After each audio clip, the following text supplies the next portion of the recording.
warahmatullahi wabarakatuh. Halo semua, kami dari jurusan Manajemen Fakultas Ekonomi dan Bisnis. Video ini kami buat sebagai bagian dari tugas mata kuliah Manajemen Biaya. Tapi lebih dari itu, ini adalah bentuk semangat kami sebagai manajemen yang unggul.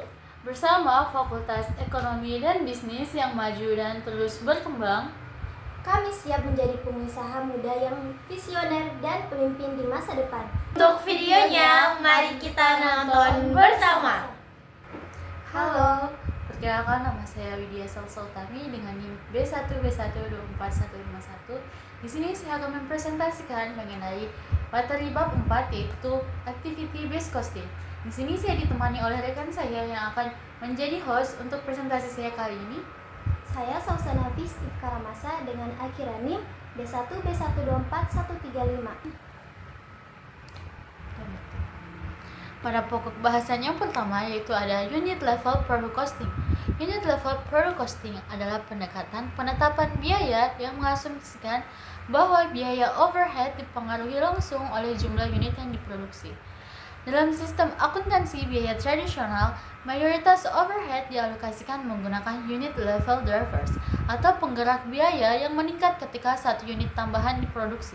Contohnya yang digunakan yaitu meliputi direct labor hours atau DLH, yang kedua machine hours atau MH, jumlah unit yang diproduksi.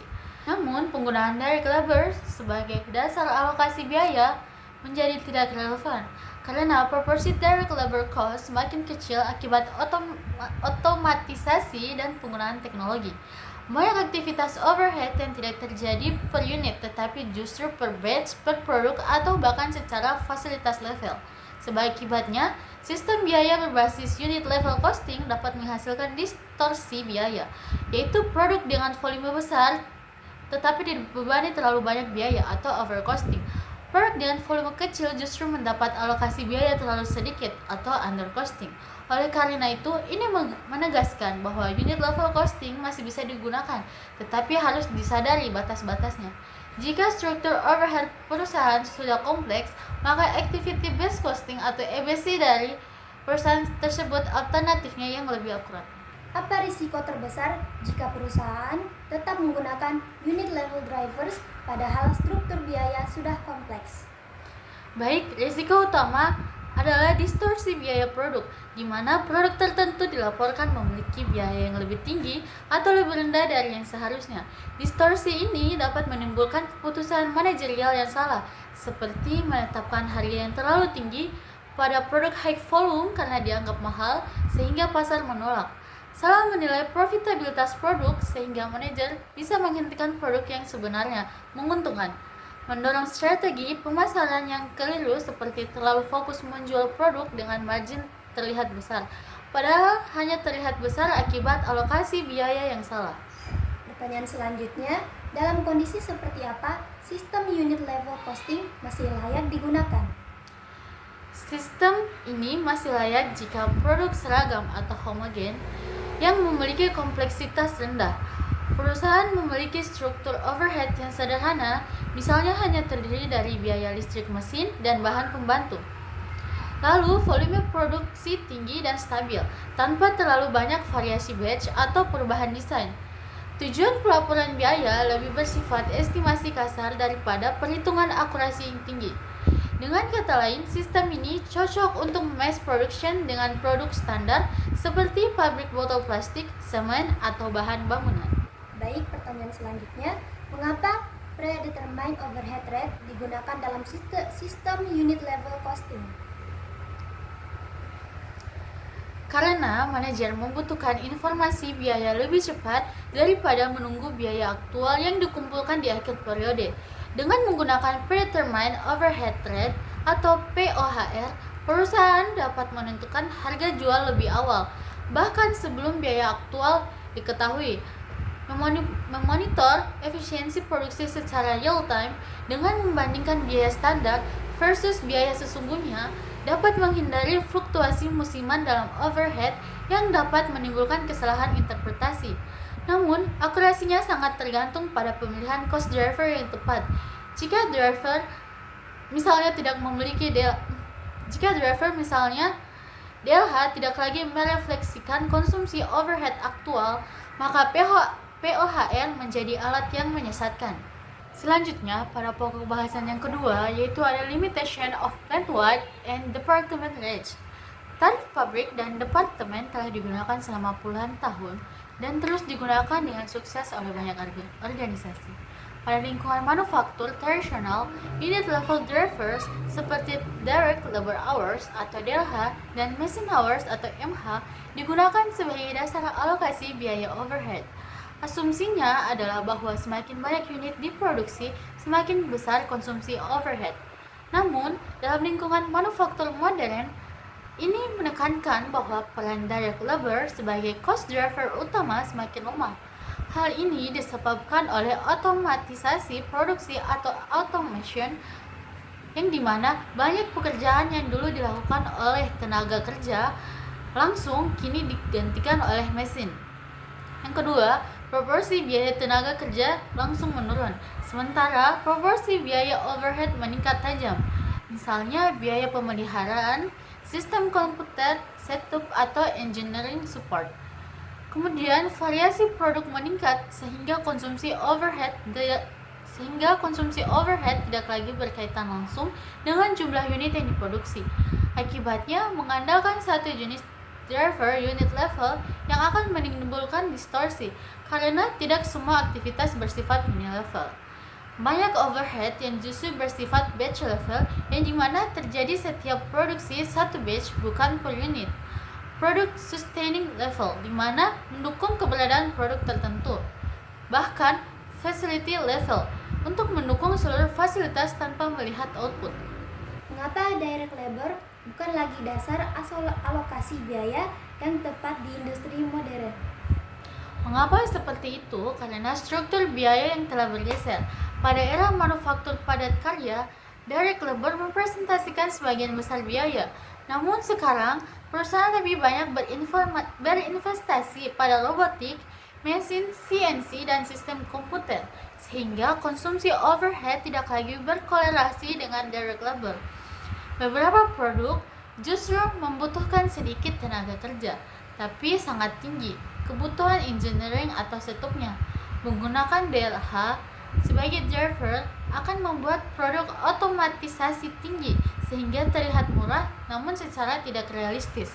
Sehingga menggunakan DLH sebagai satu-satunya driver adalah simplifikasi berbahaya. Apa konsekuensi jika perusahaan tetap menggunakan unit level driver padahal aktivitas overhead berasal dari batch level atau produk level? Konsekuensinya adalah kesalahan alokasi biaya. Biaya setup yang seharusnya dibebankan ke jumlah batch malah dibebankan ke jumlah unit yang lain, sehingga produk low volume, high version atau tampak terlalu murah karena hanya dibuat sedikit tapi terlalu banyak setup, atau produk high volume namun low variation, di mana justru dibebani biaya yang terlalu besar. Hal ini dapat menyebabkan strategi bisnis keliru, sehingga mengabaikan segmen produk kecil padahal sebenarnya profitable. Juga dapat salah menentukan harga jual. Pertanyaan selanjutnya, dalam kondisi apa unit level drivers tetap relevan digunakan? Unit level drivers masih relevan jika yang pertama, mayoritas biaya benar-benar dipicu oleh volume unit, misalnya bahan baku langsung. Atau yang kedua, produk homogen dan diproduksi dalam jumlah besar yang secara terus-menerus. Yang ketiga, tingkat variasi produk yang rendah atau minim setup engineering. Contohnya itu seperti perusahaan semen, gula, air mineral, minyak goreng, yang dimana sebagian besar prosesnya itu continuous flow dan minim variasi produk. Bagaimana pemahamanmu mengenai pembahasan yang ketiga, activity based costing system? Pada pembahasan pokok yang ketiga yaitu activity based costing, di bagian ini membahas bagaimana keberagaman produk atau product diversity yang berdampak besar terhadap akurasi penetapan biaya produk. Dalam sistem tradisional yang menggunakan unit level drivers, diasumsikan bahwa semua produk mengonsumsi overhead secara proporsional namun terhadap volume produksi. Asumsi ini hanya valid jika semua produk homogen, seperti hanya satu jenis produk yang dikembangkan secara massal. Namun, ketika produk menjadi beragam atau mix atau high variety, misalnya berbeda ukuran, desain, tingkat kerumitan, atau batch size, konsumsi aktivitas overhead tidak lagi seragam. Beberapa produk yang mungkin pertama itu memerlukan setup lebih lama, walaupun hanya diproduksi sedikit. Yang kedua, membutuhkan engineering support atau quality inspection tambahan. Yang ketiga, menggunakan material handling khusus atau pengemasan istimewa. Akibatnya, sistem alokasi overhead yang hanya berbasis unit level akan menimbulkan dua distorsi utama. Akibatnya, sistem alokasi overhead yang hanya berbasis unit level akan menimbulkan dua distorsi utama. Yang pertama, overcost atau dibebani overhead yang terlalu tinggi. Yang kedua, undercost atau dibebani overhead yang terlalu rendah. Di sini, menegaskan bahwa produk diversity atau yang beragam adalah penyebab utama distorsi biaya dalam sistem biaya tradisional.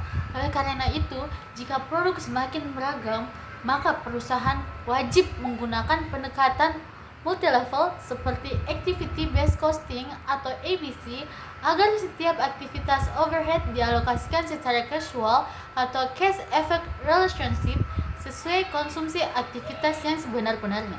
Bagaimana produk diversity dapat menjebak manajemen dalam pengambilan keputusan yang salah? Baik, mengapa seperti itu? Karena sistem biaya tradisional membuat produk mudah dan massal terlihat terlalu mahal, sementara produk kompleks dan sedikit terlihat murah.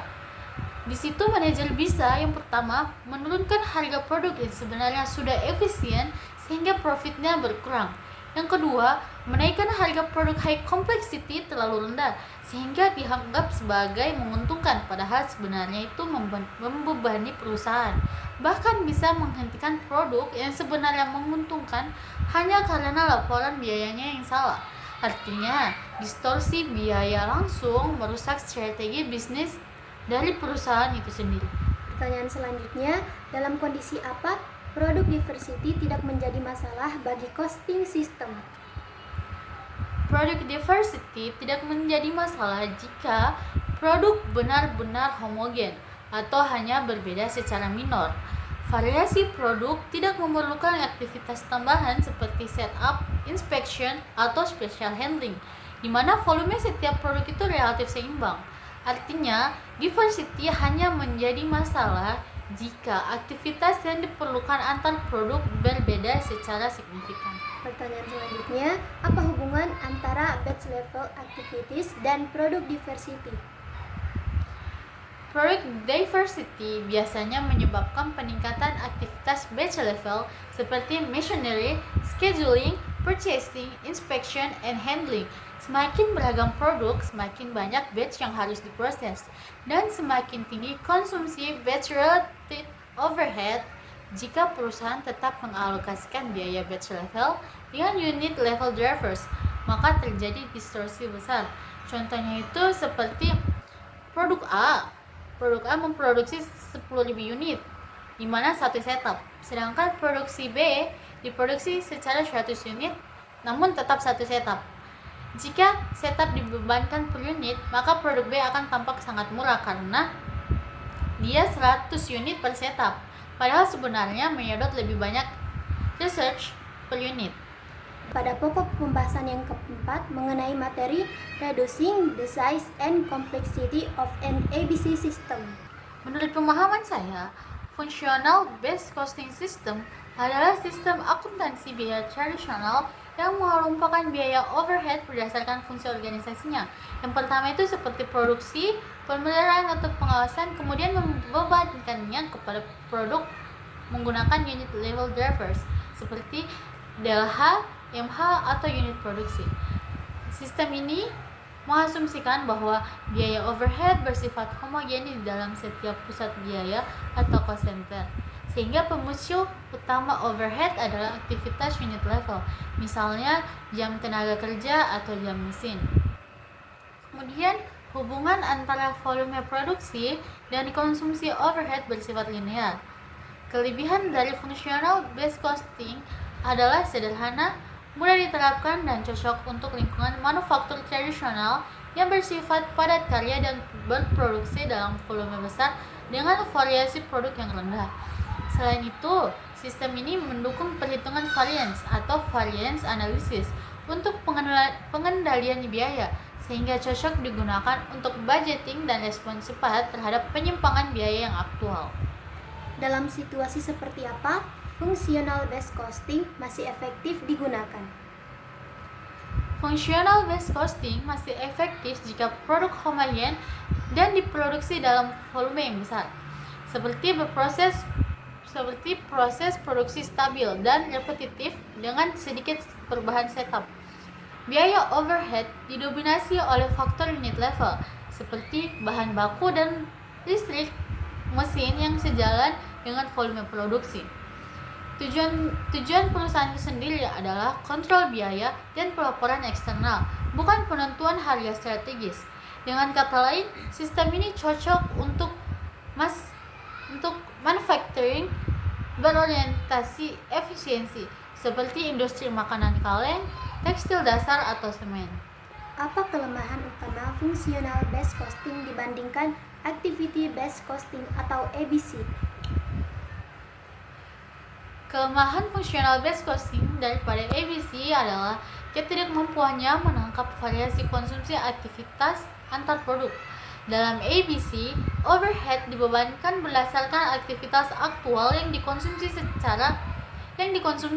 seperti setup count, inspection hours, atau number of design change. Sedangkan functional based costing ini justru mengabaikan hal ini dan tetap membebankan overhead secara rata-rata berdasarkan volume tersebut. Akibatnya, produk sederhana dibebani terlalu banyak biaya, dan produk kompleks dibebani terlalu sedikit biaya. Keputusan strategis seperti pricing, product mix, make or buy, dan eliminasi produk dapat menjadi keliru. Mengapa functional based costing tetap dipertahankan di banyak perusahaan meskipun distorsinya tinggi? Karena regulasi akuntansi keuangan atau GAAP dan IFRS masih mensyaratkan pembebanan overhead untuk pelaporan eksternal, sehingga functional based costing sudah menjadi standar pelaporan. Sistem ini lebih mudah dipahami dan diterapkan oleh manajer non-teknis. Perubahan menuju ABC memerlukan investasi besar dalam pengumpulan data aktivitas dan analisis proses. Untuk kebutuhan kontrol biaya dan monitoring variance, functional based costing lebih praktis.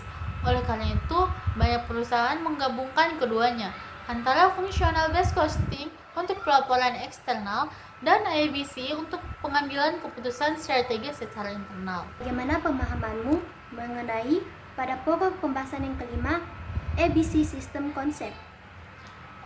Pada pembahasan yang kelima, yaitu ABC System Concept.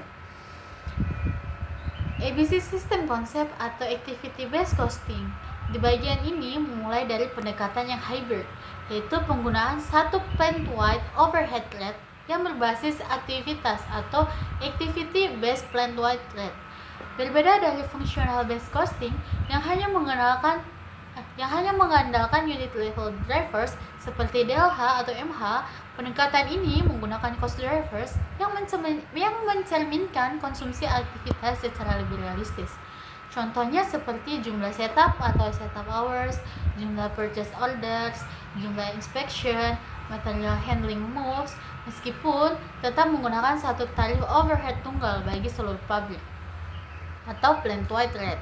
Pendekatan ini dianggap lebih akurat karena dibanding metode tradisional, karena driver yang digunakan bukan lagi volume based, melainkan activity based atau aktivitas yang sebenarnya. Namun keterbatasan dari activity based costing system sendiri yaitu yang pertama, karena tetap menggunakan satu driver untuk seluruh aktivitas. Ini masih bisa menciptakan distorsi jika overhead berasal dari berbagai aktivitas yang berbeda. Yang kedua, tidak cocok jika produk sangat beragam dan mengonsumsi aktivitas yang secara berbeda-beda.